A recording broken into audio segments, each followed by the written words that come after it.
Um, hmm. Well, Barbara's got this table, and you could use that chair, I suppose.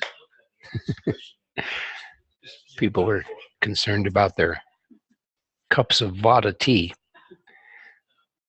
which is good to have on a night when we're talking about conflict.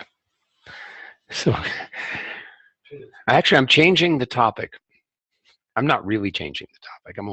I'm changing the way I express the topic because I was thinking about it and I was very uncomfortable using the word conflict because conflict immediately sounds like problems and, knocking heads together and people being unhappy. And what we really want to be talking about is working with differences of opinion, differences of belief, different values, and how we can work and sometimes resolve differences.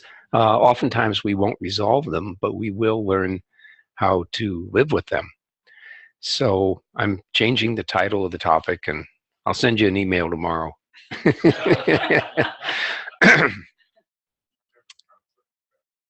You have a conflict with that?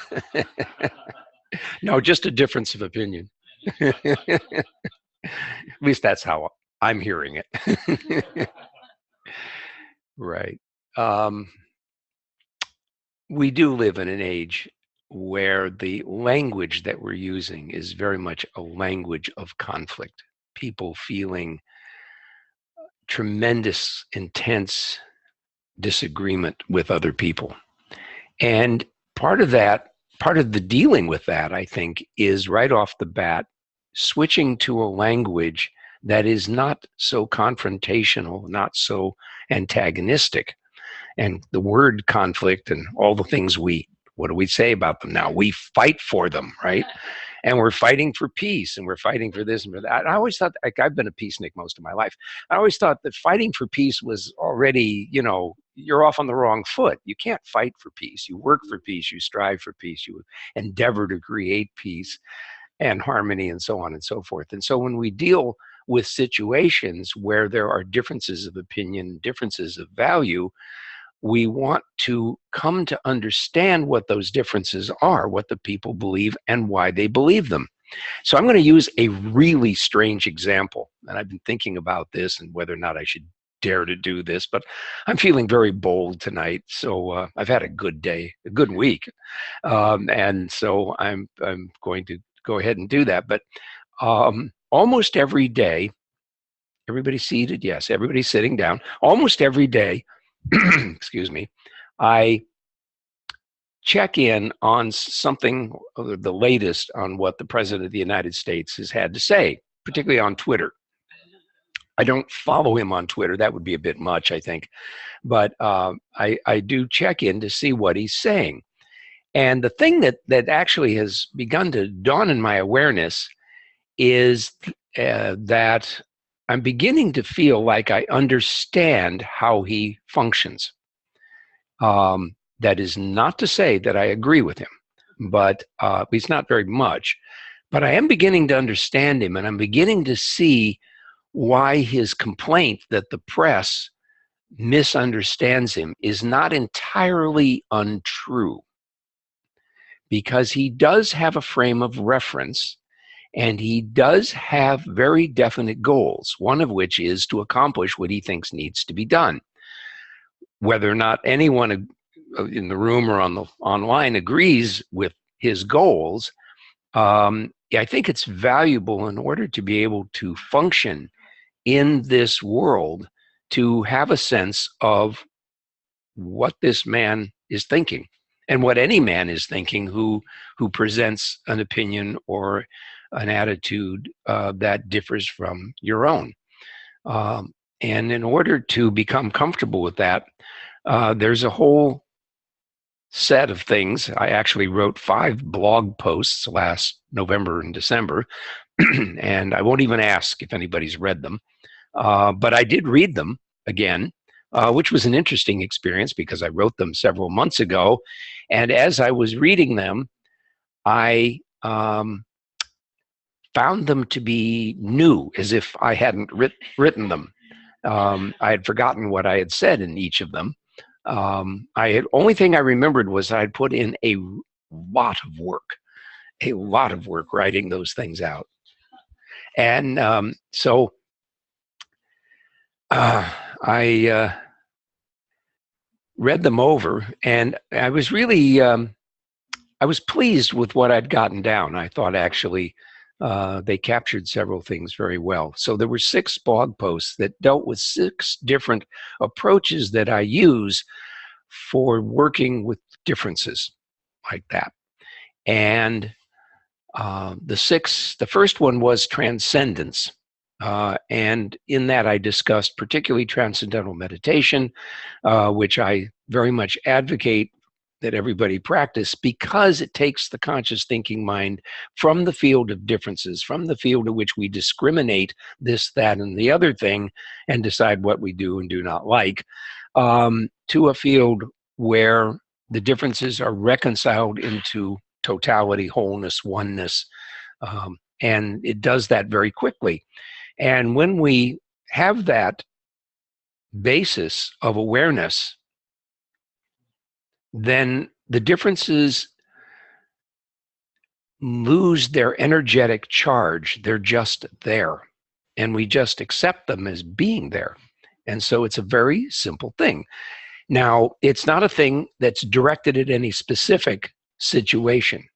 When we practice transcendental meditation, I think everybody here has had the instruction. You know that you just sit comfortably and introduce a mantra and take it as it comes, and let the mantra refine, which it will do naturally, because the mind always seeks a field of greater happiness until it arrives at the transcendental field, which is the ultimate field of happiness. And so we tend to forget, particularly when we're in a situation where we're feeling a certain amount of CONFLICT, that difference, that the transcendental field, which is the field of our own being, our own self, which Maharishi in his later years called Atma, when we're in that state, then the differences lose their energetic charge, and we can just appreciate the differences and work with them. So that's all I'm going to say about that. The next one I wrote about was empathy and the technique of nonviolent communication. And I've grown to really appreciate nonviolent communication. It was formulated by Marshall Rosenberg, who was a psychologist. He passed away last year. I thought he did a major piece of work. Others have come along since then, have made his work more, I'm going to say, practical. That is, they adapted it to specific kinds of situations and put together courses that help people learn how to do that. But the fundamental notion of nonviolent communication is that our communication is an attempt to establish connection with people. And that word we use to describe that is empathy. Empathy is different from sympathy. Sympathy is, oh, you know, poor so-and-so, they've got this problem, or if you were addressing someone, you would say, oh, I feel so bad for you, you know. But empathy is the quality of feeling what the other person is feeling and working with them. Oh, yeah, I can feel that that's really a challenging thing for you that you're going through.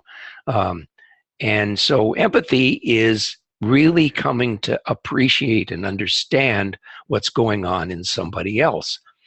And it's about language from the point of view of Marshall Rosenberg, nonviolent communication. It's like, what kind of language are we using? Can we step out of blaming, complaining, judging, and I use the word indicting, which means to accuse people of things, and look at situations with objectivity? And then can we identify how we feel about that, how we're reacting to that situation? So we're witnessing that to a degree. We're looking at that from that level of the person inside us, our own self, and saying, what am I experiencing? And then what are my needs in this situation? And what are the other person's feelings and needs in this situation?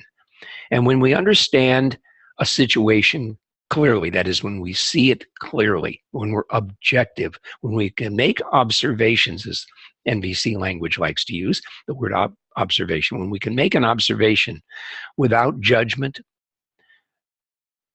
and just accept the reality, the fact of things.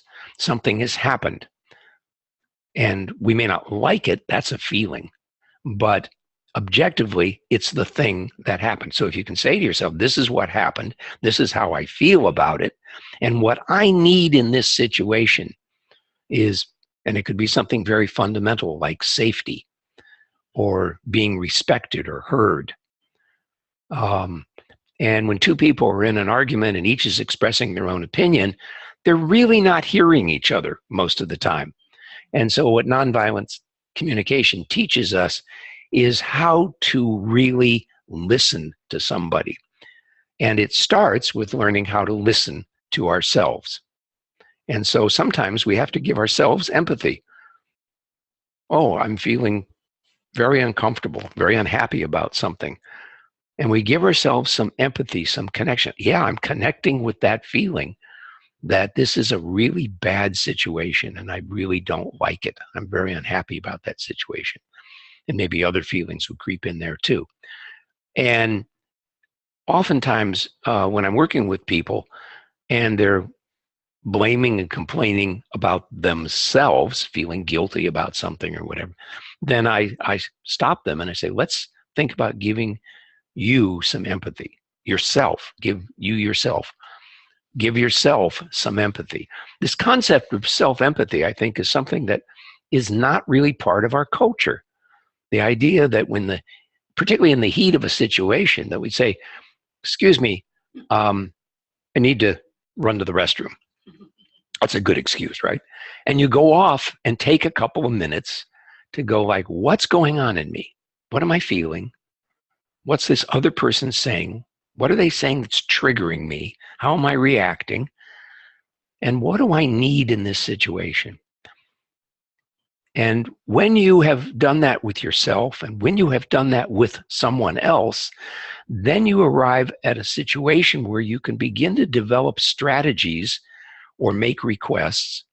Requests are a kind of strategy that may bring about some resolution of the situation. Now, sometimes you just have to agree to differ. And so it's not always that you're going to resolve all differences.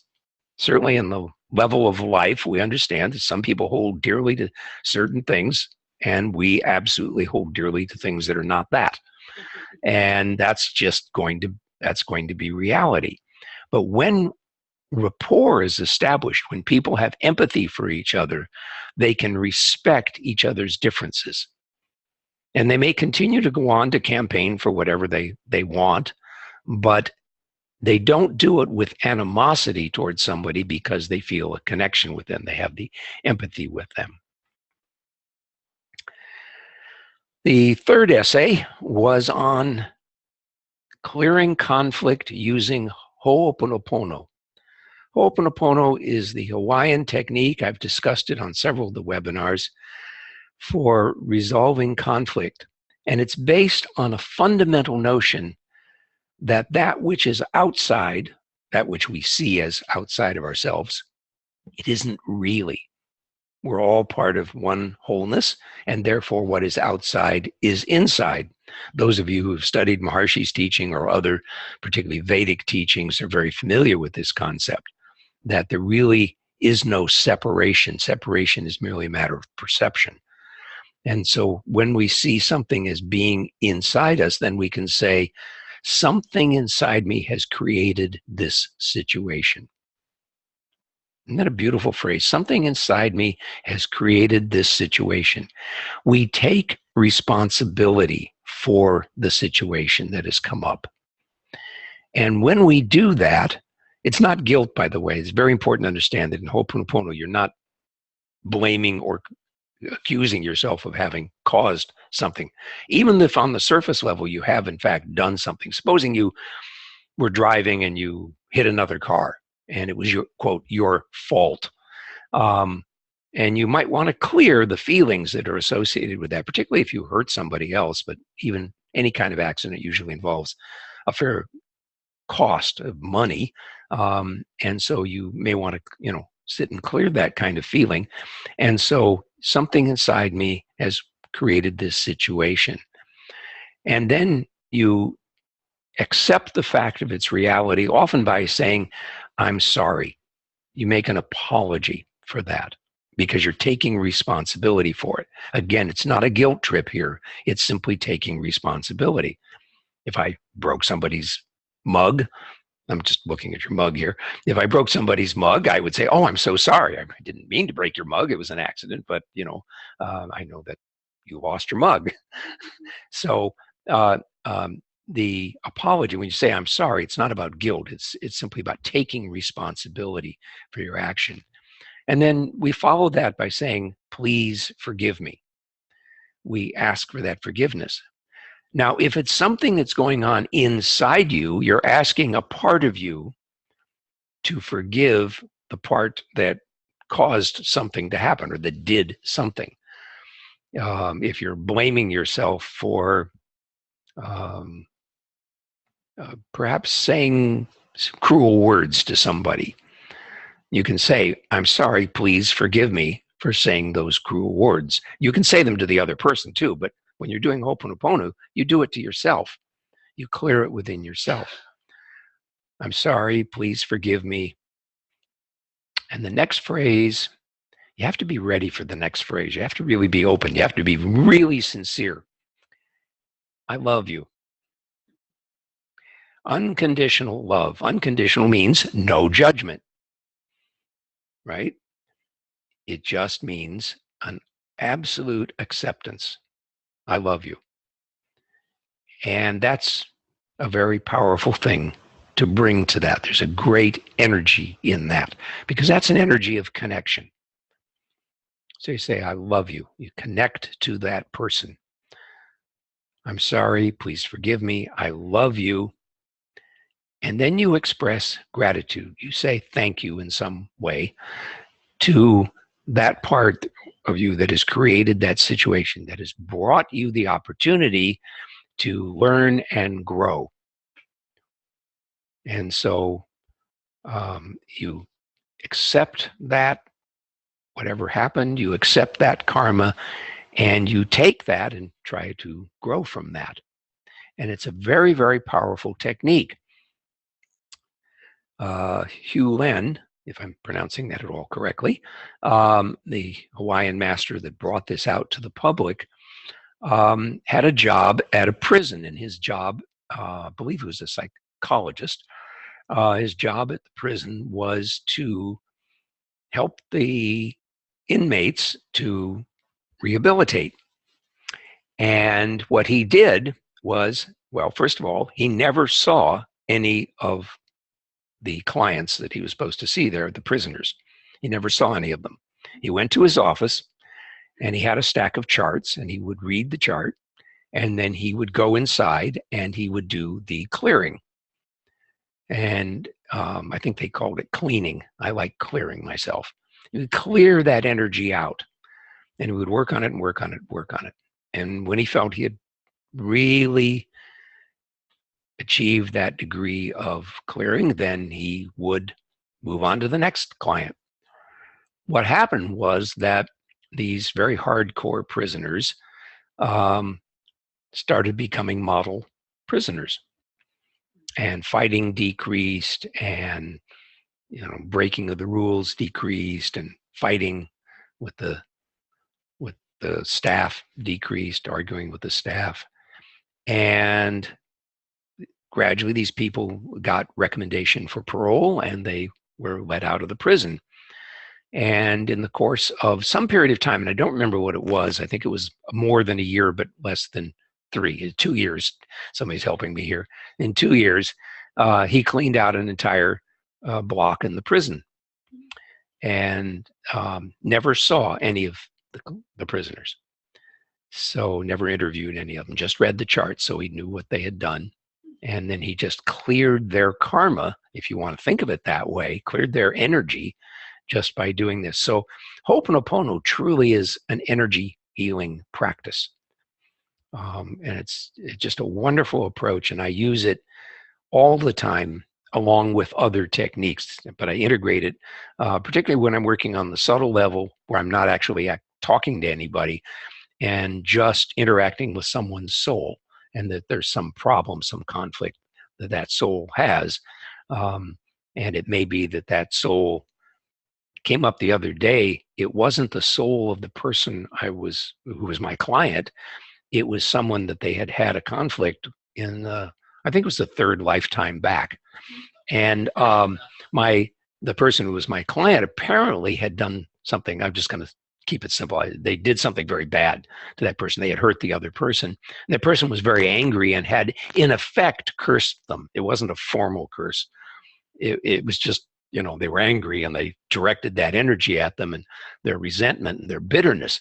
And I had to go to the soul that was bitter and work with it to clear that energy. And I used a lot of Ho'oponopono to clear that bitterness. Something inside me is bitter. And, I'm sorry, please forgive me for that. I love you.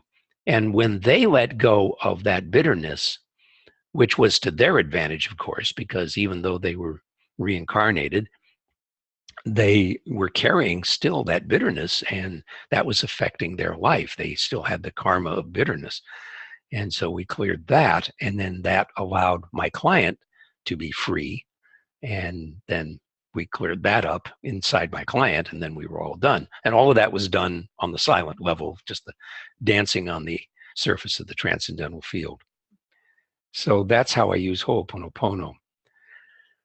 The next blog post was on choices, the option method. And the option method is actually very simple, and I love doing it. The idea behind it is that most of us carry a rather large set of memes. Memes are thought forms which operate like subroutines in a computer program. They're within our own mind. They're beliefs that we hold. They help us navigate the world so that when we see a dog, we go like, that's a dog, and I like dogs. So there's an energy around that goes like, I'll be friendly with the dog and the dog will be fine with me. And I remember a marvelous demonstration of that. I had a pair of yellow Labradors when I first came to Fairfield long, long ago.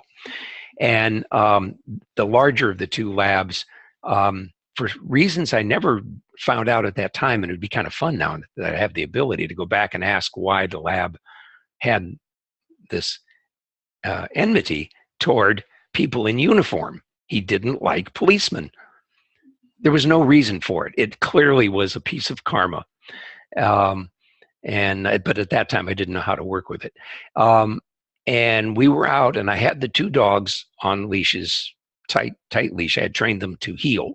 And so they were healing, and they were good at healing side by side. And it looked kind of cool, actually, me walking with these two big dogs.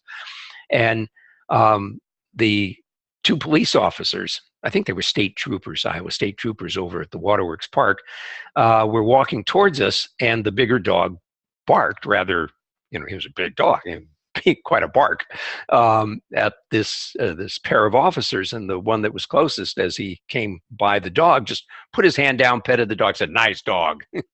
And that was the end of it. The dog was fine. Fortunately.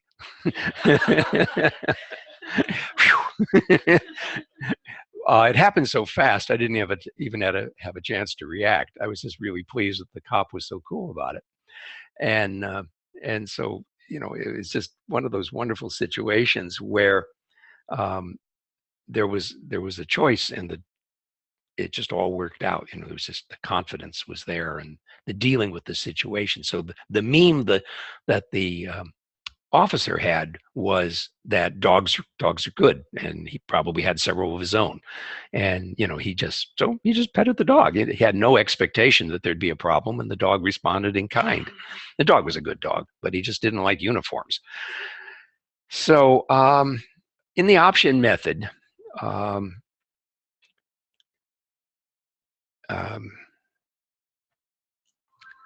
guy whose nickname is Bears, Barry Kaufman, who has done a number of interesting things in his life, but he wrote about the option method, and in it he wrote what I regard as the defining story for the option method. And the story goes something like this, as I recall. It's been a while since I read it. He said, there was a big family reunion, and people had come from quite a distance, including his grandmother. But his grandmother had come by car because she did not fly. And they were at this reunion, and then they heard that there was going to be a snowstorm, and grandma wasn't going to be able to get home by car. But if she left by airplane the next morning, she could fly home and either go over the storm or just get out of there before the storm reached them. So Barry decided he would approach grandmother in front of the rest of the family and basically said something like, "Grandmother, won't you fly home?" And somebody said, "Well, you know, grandmother doesn't fly." And I said, "Grandmother, will you fly home?" Grandma said, "No." I said, "Okay." Barry says, "Why not?" He says, "Because I'm afraid of flying." Barry says, "What is it about flying that bothers you?" And grandmother says, "Well, of course, I'm afraid the plane will crash and I'll be killed." Now, for most of us, that would be the end of the conversation, right? Grandma's afraid of flying because she thinks she's going to get killed. Barry says, "Grandmother, what is it about flying and having the plane crash and you get killed that bothers you, that really bothers you?" As I recall, there was a long pause, and Grandma says, "You know, I'm afraid I'll get thrown from the airplane and they won't be able to find my body." Interesting revelation. Barry persists. "Grandmother, what is it about crashing and the airplane being thrown from the plane and the rescue people not being able to find your body that actually bothers you?" It's getting interesting, isn't it? and grandmother thinks and thinks and thinks. She said, "You know what it is? I'm afraid wild animals will come and eat me." And so Barry says, "Grandmother, what is it about being thrown from the plane and not being found and wild animals eating your body that really bothers you? You're dead anyway. What difference does it make?" And Grandma says, "You know what it is? I'm afraid God won't find me acceptable." Finally, this is sort of the ultimate level, right? So Barry says, "Grandmother, do you believe that the God that you've been praying to all your life, a God of peace and benevolence and kindness and love, would reject you because your dead body had been eaten by wild animals?" It does have a certain humor to it, doesn't it? Grandma pondered that for a little while, and the next morning she was on the plane home. I love that story because it illustrates several things. One is that our beliefs are often in layers that get deeper and deeper and more obscure and irrational. But we don't know that. And so we hold, and prejudice is particularly like that. You know, one is say, "I'm prejudiced," or we usually don't say "I'm prejudiced." We usually say, "I don't like, you know, those folks down the block there that live in that house because they're whatever they are." And you go like, "What is it about them?" See, you don't say why. You never ask why. This is just part of the technique. If you ask why, you get into a story, and you don't want to go to a story. You want to get into what is the core belief that probably isn't true. And so you say, "What is it about those people that you don't like?" And if they're willing to be honest, they may say, "Well, I don't like the color of their skin." And um, and you say, "Well, what is it about the color of their skin that you don't like?" And they realize, well, it isn't really the color of their skin. It's that's a marker for they come from a different culture. Oh, it's the culture. Okay, so what is it about the culture? I was about to do one of the Trumpisms, but I think I'll skip it. There's something about the culture, right? And you go like, you know, if it's a core thing and you recognize, you go like, but is that true? Is that true? Now, they can only give one of two answers, either yes or no. If the answer is yes, the response is, how do you know that that's true? What's your data? What's your evidence that that is true? If they say no, you say, then why do you hold this prejudice? Why do you hold this belief if it's based on something that absolutely isn't true? So you got them either way. And usually they don't really have evidence or evidence that's very reliable. Sometimes they do, and you have to then keep repeating that question. How do you know that that is true? And you know, until you get to a point where the facts of the matter. Now, this is often very difficult in our culture today because, at least on the surface level, we simply cannot agree on the facts. And so you have to keep asking the question, how do you know it's true? How do you know it's true? What's your data? Where did that data come from? And oftentimes you realize it isn't so much a matter of truth, it's a matter of opinion. It's a matter of interpretation or judgment about the facts. And that transforms things. And then sometimes you can get people to a level where they can see the humanity that underlies everyone. One of my favorite stories, because it was just so prominent in the news last year when there was the thing about particularly the Syrians that were trying to escape from the conflict, refugees, and they were trying to get to Greece from Turkey. And a lot of the boats would tip over and people would drown. And it was extremely, extremely dangerous. But the ones that made it, many of them were discovered to have cell phones. And some people would say, they're not refugees, they got cell phones. They could just walk, take a passport and, take an airplane. And there was like complete non-understanding of the reality of the situation that was going on there.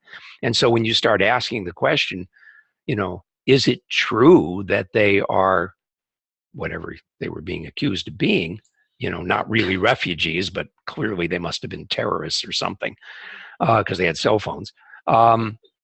You eventually get people down to, no, there's no real evidence. There's no real basis for believing what I'm saying when you get down through all the layers of that. So the option method helps you to get through the layers of misinformation and wrong belief until you get down to the real core of things. And it's very easy to do. And it's a very handy tool to have, even if you don't formally use it, just in terms of conversation with people. And again, as I said, when we're talking with people about their differences, one of the most, you have to ask the question sincerely, but you say, what is it about that situation that really bothers you? And usually they take that as an opening so they can start talking. And when they talk, you go, oh, it's that that's bothering you. And then you start to have a little rapport with them, some empathy there. You understand. I can, and then you give them feedback. I understand. It's because of this that you're concerned about the situation. You don't want to get into challenging the validity of their beliefs right off the bat if you're having a social conversation. You just want to explore and open up the empathy, but using the option method to get to the core of it. And it's a wonderful thing because sometimes without even trying, you'll get people to realize that their attitudes and their beliefs and the things that they want to see done in the country, the things that they're campaigning for, are based on nonsense. And you never say to them, that's nonsense. You just keep asking the question so that they go deeper. Sometimes they just get uncomfortable and then they stop. But if you're really sincere, if you actually really want to understand the people, and I keep doing this every day, well, almost every day, about the president, where is he coming from? What is it that he is seeing? And I can do that without saying, if I see that, I'm going to agree with it. I don't have to agree with it. I just have to see what he's thinking. Why does he act like that? And of course, it doesn't help to accuse him of being mentally ill, right? He might be. But I don't really believe in mental illness. I think it's just coping mechanisms. I think it's just ways that people are navigating their world. And, our president has been, by his measure, very successful. I'm not sure I agree, but he feels that he's been very successful at being the person he wants to be, particularly, which means being very successful in business. And he's also a person who can navigate a bad situation and make it come out all right. And so apparently he doesn't mind going bankrupt if he needs to, in order to be able to save some of his wealth and move on and do more good stuff, what he calls good stuff. Okay, this is going on a little bit, but I'm having a good time. I hope you are. The next blog post was on nurturing parts within. It's the technique of focusing. There's a subgroup of those people that do that. They call it interrelationship focusing. And it was started by Gene Gendlin. And he his training was in philosophy, but he worked with Carl Rogers at the University of Chicago. And he brought his keen philosophical mind to psychological problems, questions, looking at those questions in a philosophical way rather than in a clinical medical model kind of way. And basically, what he does is what I do almost every week when I'm doing your guided meditation, which I will start here in just a few minutes, and look at the parts within from a reference of the witness to experience, and what some people call the self in presence. Marsha would just call that Atma, or Jiva, actually. It's the individuated aspect of the self. And to just look at what's going on with these parts. And there's a very specific technique, which I won't try to describe, but basically you sit with a part or parts that are going through stuff. They're unhappy, they're angry, they're hurt, and you sit with them and just hold them.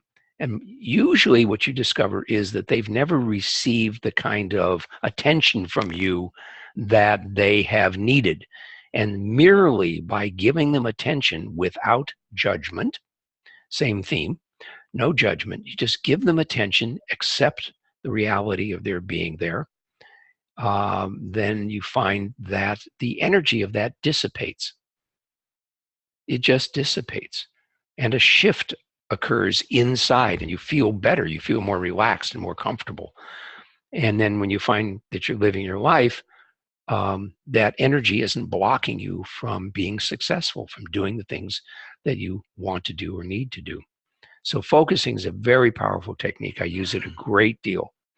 And I'm actually quite enamored of the way Gene Gendlin did it, because he did it in a very personal kind of way. But I was actually trained by people who do it in a really lovely way, where the person who's leading or guiding, it's not really a guide, that's not a companion in the focusing, they use the word companion, is basically just reflecting. And there's certain phrases you can use when you're reflecting that help people get deeper into their experience. So the last blog post was on changing the energy of conflict using energy field work. And I was trained mainly in matrix energetics. I've done a number of other forms, and I basically now use energy field work all the time, even when I'm having a conversation with a client. We may be talking about something, but I'm finding where the energy of that is located, the nature of that energy, and then transforming that energy so that a person can find in their own awareness a shift in the energy, and and be freed of the binding influence of that energy, which is usually related to some kind of experience in this lifetime or a past lifetime.